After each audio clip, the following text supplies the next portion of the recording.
Bonjour, peuple de Dieu, bonjour téléspectateurs, bonjour tous ceux qui m'écoutent, tous ceux qui me suivent à cet instant. Pour commencer, je m'appelle Maluta Joseph. Je suis pour le moment ici au Brésil, où je travaille comme professeur dans l'école REMA, que tout le monde connaît. REMA, qui a commencé aux États-Unis par le révérend Kenneth Hagin. Et moi, je suis ici à REMA Brésil, qui est aussi une extension de REMA des États-Unis, mais dirigée par le prophète apôtre Bud White. Je suis professeur à l'école, je donne cours aux écoles et je suis sous-directeur dans une école de serviteurs de Dieu. Aujourd'hui, c'est un plaisir pour moi parce que j'avais voulu donner un message au peuple de Dieu de partout dans le monde entier. Mon message est le suivant. Je vais parler sur la valeur de l'homme.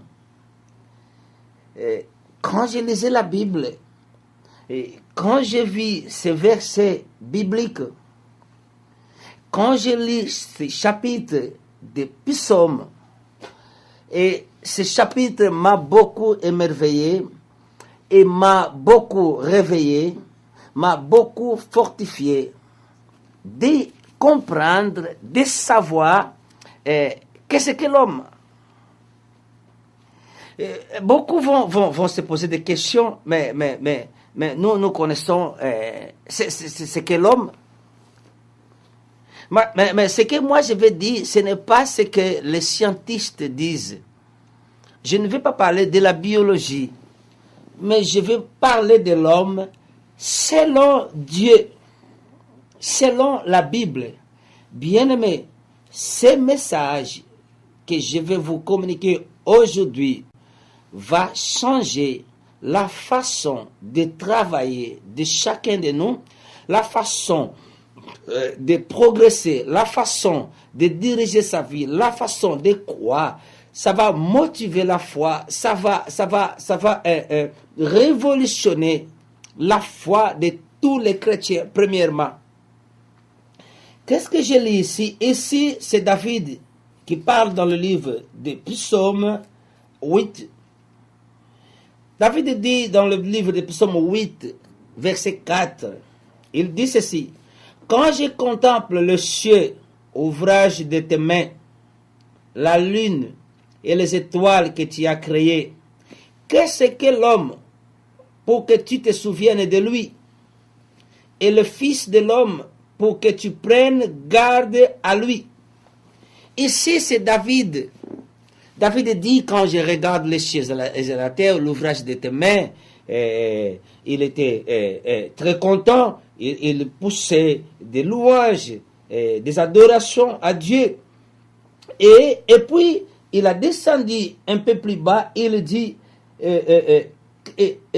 quand je regarde la ligne et les étoiles que tu as créées, qu'est-ce que l'homme pour que tu te souviennes de lui?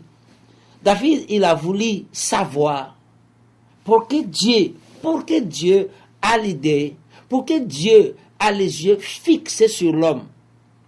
Parce que la création, déjà est plus grand. En voyant comme ça avec les yeux, les étoiles, c'est plus grand que l'homme. La terre, c'est plus grand que l'homme, grande que l'homme. Le ciel, c'est plus grand. Et tout ce que Dieu a créé, les océans, c'est plus grand.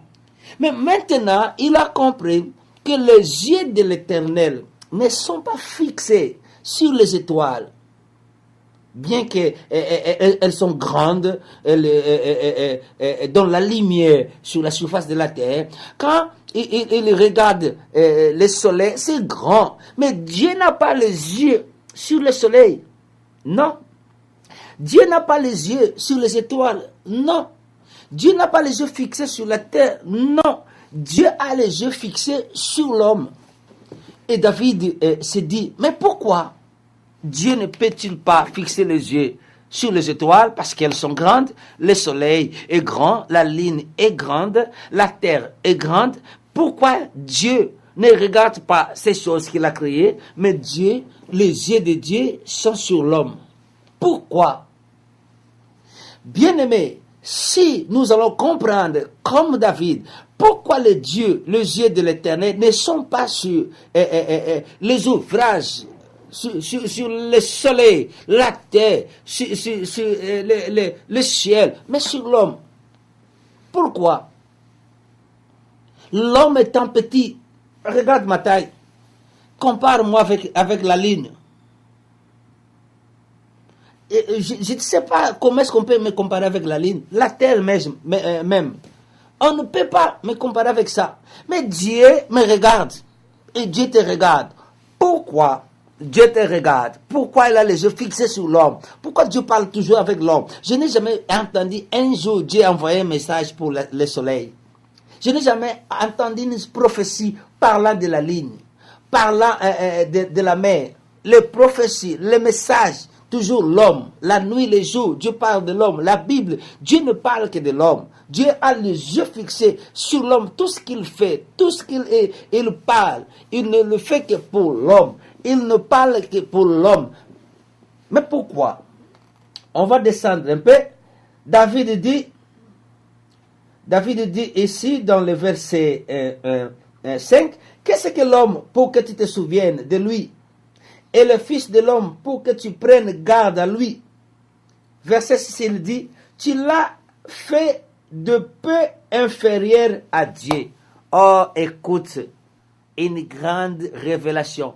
Ici, moi, je ne parle pas des chrétiens. Je parle de l'homme, premièrement. Chrétien ou païen. L'homme. Donc, je parle à tout celui qui a le souffle de vie, qui a 2 yeux comme moi, qui a 2 mains comme moi, qui a des pieds qui parlent.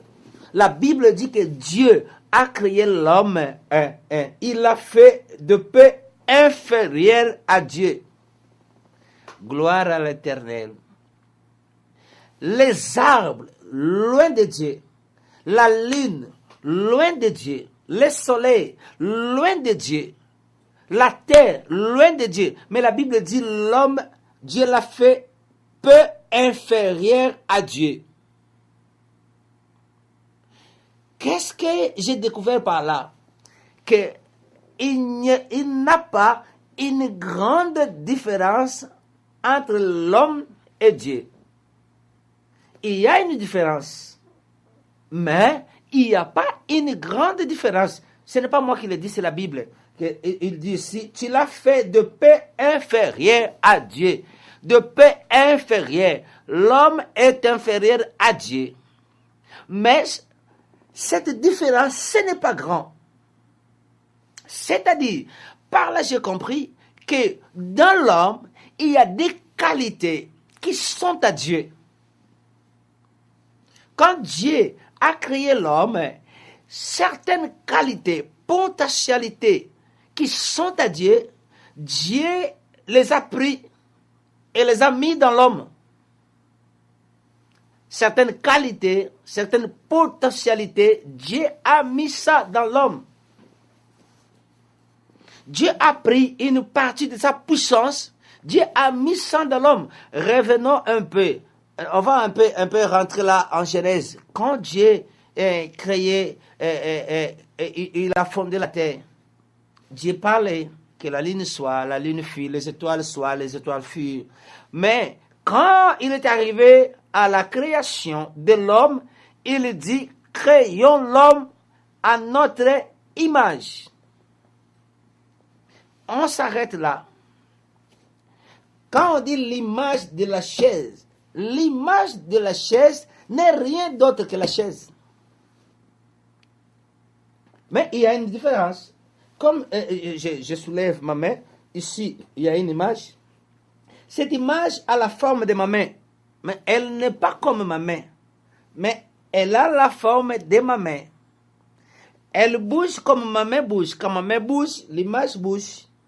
Quand ma main fait ces mouvements, elle fait aussi. Dieu a tiré une partie importante dans son corps invisible, spirituel, puissant. Il a pris ça, il a formé ça, il a mis ça dans l'homme. Sa ressemblance, quand on dit ressemblance, qu'est-ce que cela signifie? Il y a des gens qui viennent en Europe, parce que ma fille Jemima, elle est à Paris. Quand les gens viennent, ils me disent que ta fille, elle te ressemble.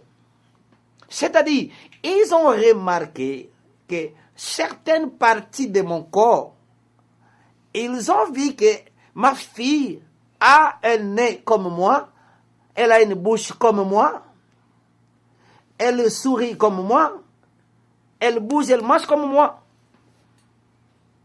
C'est-à-dire, elle a certaines parties de mon corps, mon comportement. Ma fille, quand elle est née avec ça.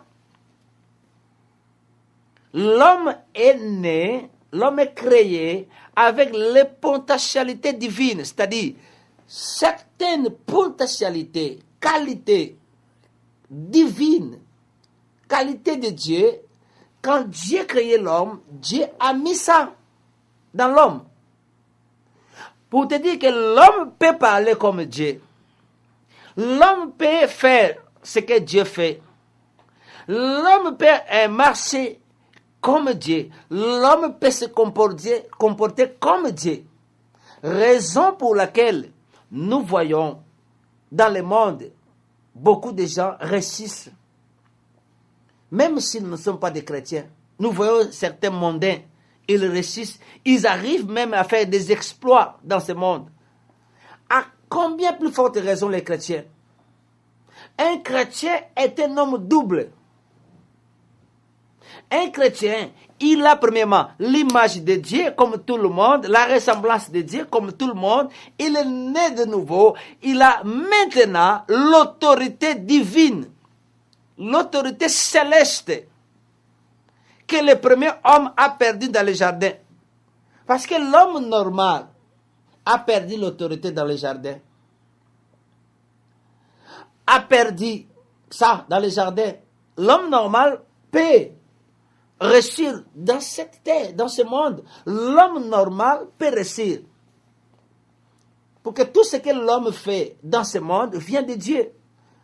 J'ai parlé avec quelqu'un, je suivais une émission télévisée en Angola, le psychologue, quelqu'un a posé des questions. Le talent, d'où vient le talent?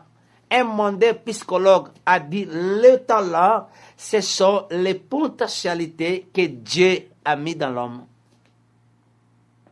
Seulement, le monde utilise le talent. Selon le monde, nous les chrétiens, nous l'utilisons selon la parole. Écoutez, je vais lire encore. Verset 7, verset 6. Tu l'as fait de paix inférieure à Dieu et tu l'as couronné de gloire et de magnificence. Quand Dieu a créé l'homme, il avait déjà couronné l'homme de gloire et de magnificence. Je vais vous dire une chose. Si le diable, qui était auparavant Lucifer, l'ange de Dieu, Dieu qui l'a fait, quand il s'est rebellé contre Dieu, Dieu l'a expulsé de son royaume, Dieu l'a chassé, il est descendu sur la terre, il est devenu adversaire. Dieu n'a pas retiré la puissance qu'il avait mis en lui. Le diable est puissant, seulement qu'il n'est pas comme Dieu. Notre Dieu est tout puissant, mais le diable a la puissance. Il travaille ce que Dieu avait mis en lui, et il travaille avec ça, mais dans le mauvais sens. Ce que Dieu a mis dans l'homme, dans les jardins, Dieu n'a pas retiré quand il a chassé l'homme. L'homme peut agir, l'homme peut régner, l'homme peut passer des jours heureux sur cette terre. Seulement, les mondains règnent pour la mort et nous régnons